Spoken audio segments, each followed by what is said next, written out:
The RV industry is struggling right now. It is. And 2024 will likely prove to be a most challenging year for RV dealers and manufacturers.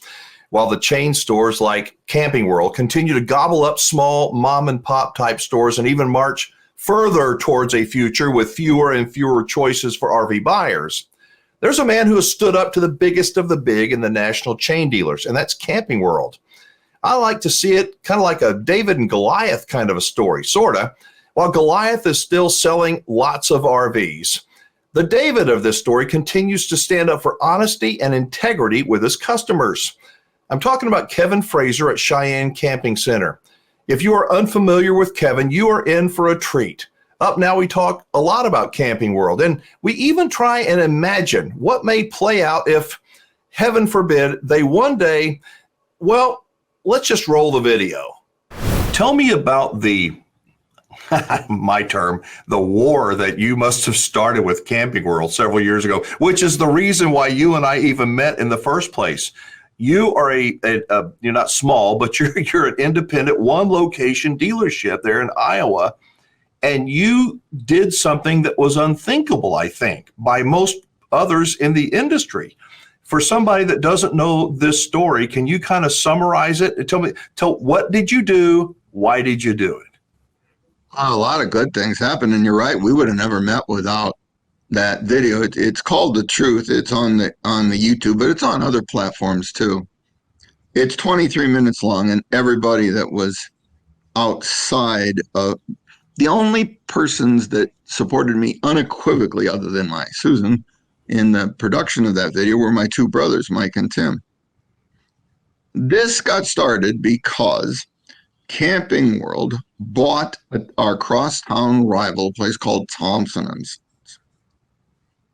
And within 6 months, and we got this inside information from most of our inside information came from former employees of Camping World. Regionally, the Camping World managers, those that were in the Midwest, were complaining because, well, no, they were making excuses.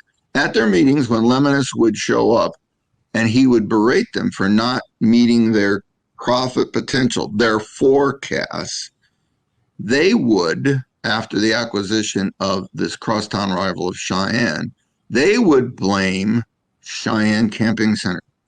They would say that those rascals at Cheyenne are selling their stuff so cheap that it's wrecking our opportunities for the margins you expect, Mr. Lemonis.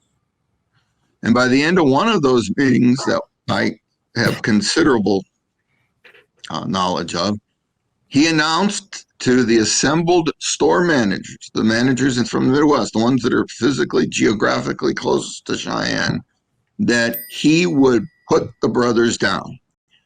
I believe he was talking about which is you. Put the brothers down means you and your two brothers. Yes. And I think that's whenever the pet's making the last trip to the vet, you talk about putting that pet down. So that's the way I took it. Now, the only way, Lemonis also instructed his competitors for Cheyenne to, whenever they received a complaint about pricing or cost, because of all the things they added to a deal, that they were to say, all dealers do this. And people would say to them, not Cheyenne Camping Center, they don't add anything. And say, yeah, they do, they will. They're just not telling you until the end. When you get the paperwork, you'll see they do it the same way. Well, that meant that we had to, make an expose, and we used private investigators too. We had to make an expose that proved that Camping World was doing it this way. They're not the only ones, but man, have they perfected it. There's a couple of employees there that were the ones that really did it, and then now they work for Bish. What a surprise. I figured I'd write the script, we'd record what happened as real life examples, kind of like a reality show. And when we had it in the can and people reviewed it, my attorney wouldn't even represent me, but that's another long story. They were concerned. Persons that I know from the industry, persons that I work with here at the company and persons that are in the legal field, that Marcus Lemonis would sue us into penury. They would destroy us. But we didn't say anything in that video that wasn't absolutely true and that we didn't have documents to support. Kevin, and I figured that if he filed a suit against us, we would have what's called discovery, and that we could request under the subpoena from a judge documents that support our position that they did what examples we cited in the video to everybody, that they did it over and over and over again. And I knew that because of that, there was no way that Camping World would ever sue us. And then after that, they kind of left us alone. I think it's because I had 2 more videos in the can, and I let it be known that if he left us alone, we wouldn't run any of those.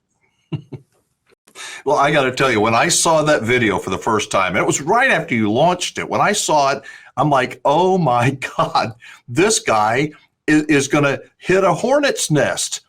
You didn't hit it. That happened. I mean, you hit it, kicked it, stomped it down. You got it all over the place. And so I said, I've got to meet this man. I've got to meet this man, which is you. And I would tell people in the industry, and they would say, oh, don't do that.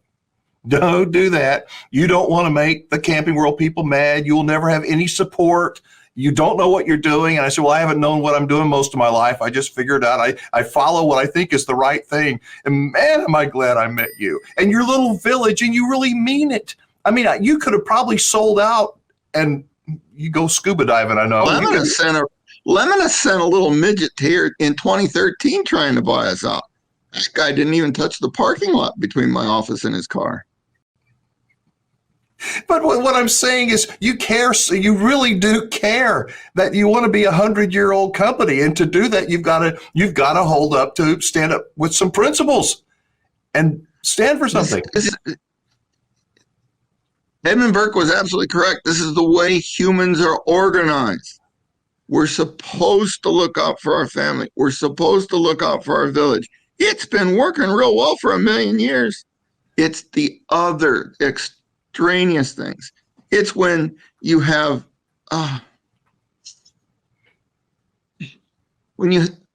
Iacocca said that we wouldn't have a $10,000 car because of all the involvement and regulations if those regulations didn't stop. Well, now we're at $48,000 for the average car. They went up almost 6.5 fold. RVs went up 3-fold. It's because of the lack of the regulation. But there's no reason why RVs can't be pushed up forever. We got to defend ourselves. We got to keep us close to home. We got to keep us close to small. We got to know the people that we trust and reward the people that we don't trust. If you don't trust a company, for God's sake, don't do business with them. Don't even look at them. And the guys that are in the RV business to make a killing are the ones you shouldn't trust. The same thing is true in every endeavor. I got customers in all the 50 states, and they come to me because I shop the locals. They couldn't touch your price, but they weren't giving off the right vibe either. I had people come back from there. Well, granted, it was a mystery shop. Now, is there something unethical about mystery shop and Camping World taking notes, recordings, so that we can use it to make an expose video? I don't think so. But then Camping World mystery shop me. In fact, the right-hand man after the video was released, the right-hand man and his subordinate, and I don't know who the third one was, came in mystery shop Cheyenne and were acting so peculiar like that my salesman that was assigned to him came and got me to handle him. I had a lot of fun with that because I recognized him immediately. So what do you see in terms of these chain stores? I know that I'm not a fan of them and you're not a fan of some of the things that they do, but many of them seem to, or at least Camping World seems to have changed their focus from selling new RVs to used RVs, and they're bragging about it. But I see the market on used RVs going down. And what am I not seeing here? What do they see? We don't even know how much unrealized losses they've got there. But you got to get back to the first principle. And this is where people get lost on all the chains. Camping World is the model. They set the standard. Marcus Lemonis and the guys that run the other chains are not selling RVs. They're not selling new RVs. They're not selling used RVs. They're not selling service. They're selling a black bag and has a label on that black bag. And that label says Monopoly Profits. And they're selling it to people who buy stock. So when Lemonis changes his focus, remember how he was going to be, he bought that Gander Mountain thing out of bankruptcy and he was going to be a sporting goods of all kinds monster man. He was going to make billions. Again, a bag marked Monopoly Profits that allowed him to sell stock. That's what it's about, is making it in the stock market. Now, there's a couple of chains that we've talked about. They got big real fast by buying up other stores, but they bought at the top of the market in 2020, 2021, and they were going to go public in 22, and there wasn't any market to go public in 22. So they're not going to be able to get away with it. And when they go, they're gone. Now, what do you imagine happens to a public company that enters into bankruptcy? You know, like, for example, Camping World. Camping World is saying, we're the monsters of new RVs. This was their story going back to 2016, that we're so big and we're so robust and we can beat up those manufacturers and we can get prices that nobody else can beat. And so everybody will rush to Camping World to buy their RV. Now you've noticed that they're promoting used RVs. Yeah. Well, if they're the monsters of new RVs, what happened there? The numbers of new RVs that they're selling per store has gone down every year for 3 years in a row. You don't have any actual competition on a used RV, so you can make a lot of funny things up. And you and I have discussed the, how can we say, the fantastic, even fantasy is the right word, fantasy values that are found in the J.D. Power book. And we can use that to fool people. And we can use it to fool banks. And we can take out loans on campers that aren't worth anything like that. And if people aren't smart enough to check a comp new one against that used one and find out that you can buy the new one for less than the used one, all's the better. But let us imagine that the Camping World went, oh, we're the biggest RV, new RVs. Oh, we're going into sporting goods and everything. Oh, no, actually, we're in the leasing of RVs. You remember that part? They're going to. And now we're all about used RVs and service. And maybe those will come a cropper too. And I suppose that they bankrupt. Now they're a publicly traded corporation, and their charters in Delaware. So they would send their lawyers into the bankruptcy court there in Delaware and say, Your Honor, it's a bad market and we're a good company. And we're going to be a better company in the future. And we're going to be a better company by becoming more of an online seller of RVs. If you'll just give us an opportunity to reorganize at Chapter 11 bankruptcy, you know we can do it, and we will preserve whatever number of jobs they're currently claiming, 10,000, 15,000 jobs, and you'll be the good guy. And almost always they do. Hell, JCPenney's still in bankruptcy, aren't they? They've been in bankruptcy for 25 years. Yeah. And so go into bankruptcy, and you eliminate all your shareholders. Your shareholders no longer have any value at all. Of course, they never did, because Camping World has a very peculiar organization when it comes to shareholders. The common shareholders in most companies, they get to vote on putting a board of directors in place to run the company. So it's like a democracy where the shareholders own the company. You heard that since you were in grade school, right? Well, not at Camping World. And they got a new Chocolate Factory movie out now. Remember in the original one, they had the golden ticket. Yeah, yeah. One of those golden tickets in Charlie and the Chocolate Factory. You got to go take a contest to see if you would inherit the chocolate factory. Well, when Lemonis went public, he assigned himself a golden ticket. And that golden ticket is a very special share of stock that represents 51% of the votes in any election that's ever cast. So Lemonis runs his board of directors like he appointed it, because he did. And he can fire him at any time. And if he goes into bankruptcy, he'll just get rid of all those old shareholders. And then he'll reorganize by cutting all those costs and in all those contracts he had with all the people from his recent past. And then he's got this little group. He and his little group will start it all over again. They will start it. They've got. I know they got an extra bag that says monopoly profits in the closet, and they'll hold that up to the stock market 5 years after the bankruptcy, and boom, here we go again. Because it's not about selling RVs or RV services; it's about selling stock. But Kevin, I follow you, and we've talked about this a lot.